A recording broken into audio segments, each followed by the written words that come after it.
Good morning, Alex and friends. I'm Grace. Today is Sunday, April 27th, 2025, and you're listening to Alex's News.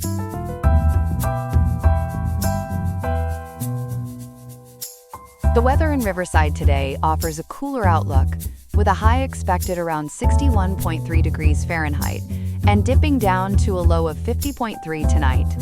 Turning to today's headlines, we investigate a concerning issue: how children born as United States citizens can find themselves caught in the deportation system, facing removal from the only country they may know. We'll break down the legal and personal complexities involved. Also ahead, feeling nervous about the stock market lately? You're not alone. We'll explore why the current market turmoil has instilled fear in many savers, making them reluctant even to check their retirement fund balances. All this and more coming up on Alex's News. Stay tuned. We begin this morning with deeply troubling reports surrounding U.S. Immigration and Customs Enforcement, commonly known as ICE. Several news outlets are detailing recent incidents where immigrant mothers have been deported, leading to either the separation from their U.S. citizen children or, in some cases, the removal of those young citizens from the country altogether. Joining us now to unpack these developments is our news reporter, Ethan. Ethan, these accounts sound quite alarming. They certainly are, Grace. We're seeing specific cases emerge that raise serious questions about due process and the rights of U.S. citizens, even very young ones. Let's start with one of the most prominent cases. What can you tell us about the 2-year-old girl mentioned in reports from BBC News and The Guardian? Yes, this involves a U.S. citizen girl identified only as VML.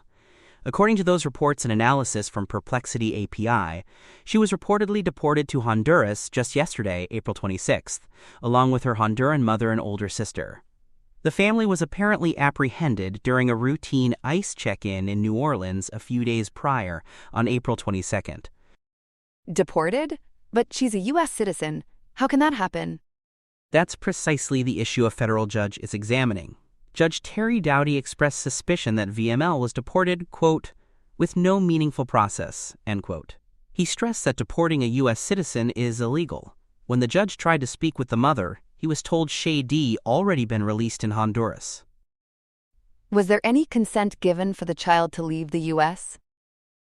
That's a major point of contention. The Department of Homeland Security claims the mother chose to take her children. ICE even submitted a handwritten note, supposedly showing her consent. However, as The Guardian and Perplexity API highlight, Judge Doughty noted the government hasn't proven this claim, and the court hasn't verified the note's authenticity, especially amid reports the family had little chance to contact a lawyer. The child's father had apparently tried to keep her here. So what happens next in that specific case? Judge Doughty has scheduled a hearing for May 16th at Theta S, just 19 days from now, to delve deeper into how this deportation occurred. A situation to watch. Are there other similar instances being reported? Unfortunately, yes. BBC News, The Guardian, and the Star Tribune, along with Perplexity API, report on Heidi Saw Nchez, a Cuban mother deported to Cuba yesterday. This resulted in her separation from her 1-year-old U.S. citizen daughter, who remains in the U.S. Reports indicate the baby suffers from seizures and was still being breastfed.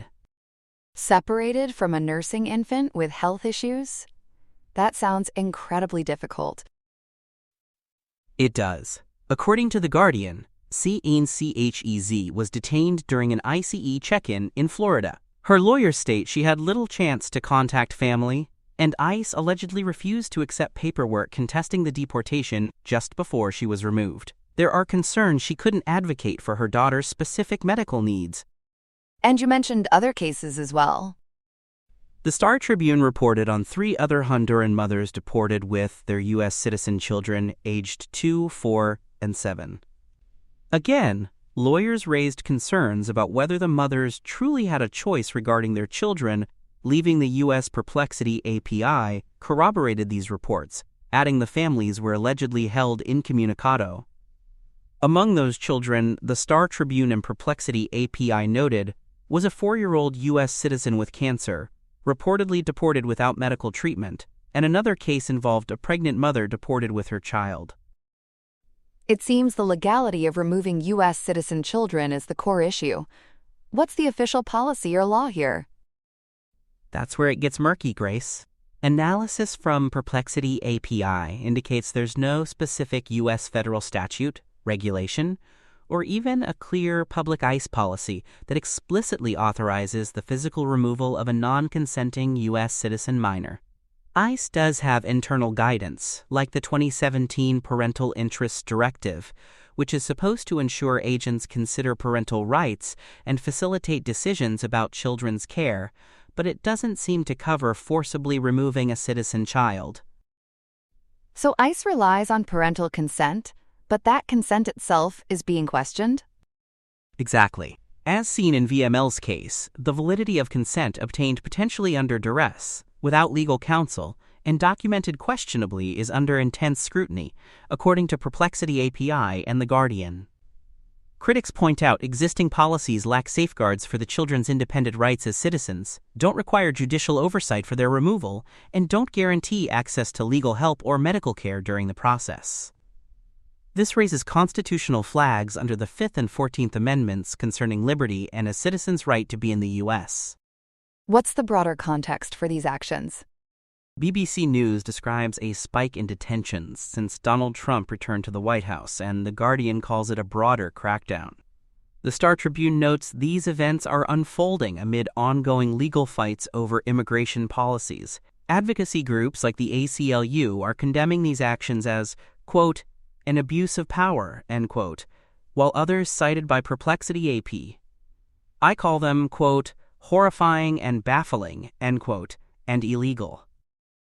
Is there any indication these children might be returned to the U.S.? As of this morning, Grace, Perplexity API confirms there are no reports of efforts underway to return VML or the other children. Ida S. a developing situation with profound legal and human consequences. A truly concerning set of circumstances. Ethan, thank you for breaking down this complex and disturbing story for us. You're welcome, Grace. Now for our second story. Many Americans are feeling a bit queasy about their financial future, almost afraid to look at their retirement accounts amidst some serious market swings. Joining us now to break down this financial roller coaster is our reporter, Chloe. Chloe, just how bumpy has this ride been? Grace, it's definitely been causing some market motion sickness for investors, especially those nearing retirement.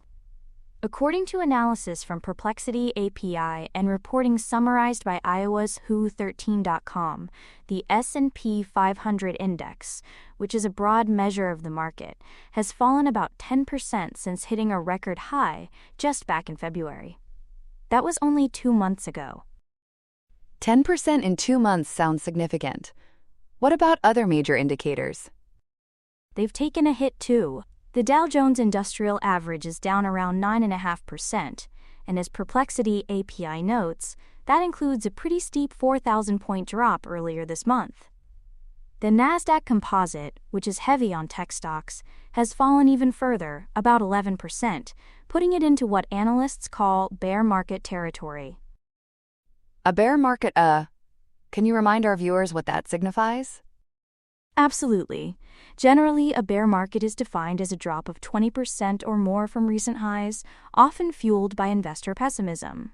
While the Nasdaq has dipped around 11%, which Perplexity API notes is technically a correction, the term, quote, bear market territory suggests it's heading towards or showing characteristics of that more significant downturn. The overall anxiety certainly feels bearish for many. So what's driving this downturn? Why are the markets so volatile right now? Several factors are playing a role, Grace. Reporting from ABC News, Who13.com, and Perplexity API analysis points strongly towards geopolitical and economic uncertainty. A major factor seems to be the trade wars initiated by the White House. Experts cited by ABC News had warned about a potential market correction even before the latest tariffs were announced, adding fuel to the fire. Can you give us specifics on those trade actions? Certainly. Perplexity API details that a universal 10% tariff on imports was implemented just a few weeks ago on April 5th. There are even provisions for much higher rates. up to 50% on countries the administration deems to have unfavorable trade balances. The situation with China has particularly escalated, with combined tariff rates reportedly reaching 145% by April 9th after retaliatory measures. This isn't entirely new, as the US-China trade war has been simmering since 2018, but these recent escalations are estimated to cost American households an extra $1,300 a year due to higher prices. $1,300 a year is a noticeable hit. How is this uncertainty translating into anxiety for people, particularly retirees? The human impact is quite significant. ABC News shared stories of individuals like Michael Montgomery, who has simply stopped checking his retirement accounts because it's too stressful. Others, like Jean Oates Estridge, contemplated moving everything into cash, which can be risky long-term. Peter Rost, who just retired, told ABC News he's hesitant to withdraw needed funds because his account has lost value. Its widespread IEP NORC poll, also cited by ABC News, found nearly half of Americans aged 45 and older say their retirement savings are a major source of stress. That's understandable. So with all this fear, what are financial advisors telling people? Is it time to jump ship? Financial experts, according to Perplexity API analysis, are largely advising against making rash decisions based on fear. They're stressing the importance of sticking to long-term investment plans. The key advice includes making sure your portfolio is diversified, meaning spread across different types of assets like stocks, bonds, and real estate to cushion against losses in any one area. They also recommend having enough cash saved to cover several years of living expenses, so you don't have to sell investments when prices are low. And for those still working, keep contributing to those 401(k)s and IRAs. Diversification and staying the course, classic advice. But as ABC News and Who13.com pointed out, that's probably harder to swallow when you're older and don't have decades to recover potential losses, right? Exactly, Grace. That shorter time horizon is amplifying the stress for near retirees and retirees. Younger investors have more time for the market to potentially bounce back before they need the money, but for older individuals, a significant drop feels much more immediate and threatening to their financial security. Let's add some context here. A 10% drop feels bad, but how does it compare historically? Is this, quote, turmoil, as many feel it is, truly catastrophic in the grand scheme? That's a great question. Perplexity API analysis helps put this in perspective. A 10% decline from a peak is technically called a market correction. Financial analysts generally view these as somewhat normal adjustments. While uncomfortable, it's quite different from the massive 57% drop the S&P 500 experienced during the global financial crisis back in 2007 to 2009. So while turmoil accurately describes the anxiety many investors are feeling, analysts wouldn't typically see a 10% correction as a reason for widespread panic, especially for those investing for the long haul. So a correction causing consternation, but perhaps not a full-blown crisis yet. It seems investors are certainly paying a lot of, quote, interest to these market movements. Chloe, thanks for navigating us through this complex financial picture. Happy to help, Grace. Here are some other headlines. President Trump's push to revitalize the U.S. coal industry continues to find strong support in West Virginia. The state, which employs the most coal miners nationally and accounts for nearly 30% of U.S. coal exports, has warmly embraced Trump's efforts. These include a recent executive order aimed at boosting the industry and rolling back environmental regulations he sees as burdensome. However, challenges remain, particularly from the administration's trade dispute with China, which has imposed tariffs on U.S. coal, impacting potential export growth despite the domestic support. Former President Trump is now taking aim at what he calls woke AI, pushing to end efforts within the tech industry designed to reduce bias in artificial intelligence. Tech companies have developed various methods, like adjusting data and setting fairness constraints, to prevent AI systems from unfairly disadvantaging certain groups in areas like hiring or lending. Critics, including Trump, argue these bias mitigation measures represent politically motivated censorship and ideological overreach. Supporters maintain they are crucial for creating ethical and fair AI, highlighting a growing political clash over technology and societal values as AI becomes more integrated into daily life. The U.S. Supreme Court is set to hear the case of an Atlanta family whose home was mistakenly raided by the FBI back in October 2017. Agents searching for a suspect broke down Trina Martin's door before dawn, pointing guns at her and her boyfriend, while her young son screamed in another room. Realizing their error, the agents apologized and offered repairs but provided no compensation for the trauma. A lower court dismissed the family's lawsuit seeking damages under the Federal Tort Claims Act. The Supreme Court agreed in January 2025 to review the case, which centers on whether citizens can hold the federal government accountable for such law enforcement mistakes. Thousands lined up in Rome yesterday to pay respects at the newly opened tomb of Pope Francis. The pontiff passed away on Easter Monday, April 21, 2025, at the age of 88.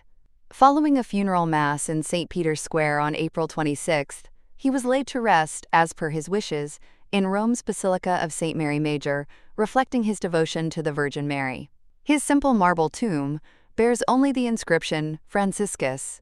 Following a 9-day mourning period, the College of Cardinals is expected to convene a conclave between May 5 and 10 to elect his successor. And in sports news following the 2025 NFL Draft, the Associated Press has handed out its grades.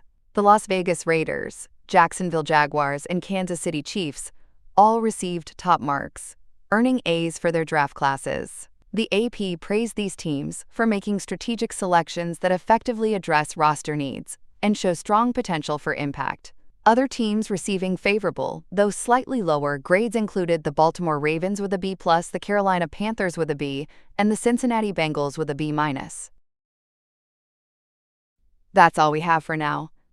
Today's episode was made by Alexander King with Claude Sonnet 3.7, Gemini Pro 2.5 Experimental, Gemini Flash 2.0, Perplexity Sonar, Perplexity Sonar Pro, and Google Cloud Text-to-Speech.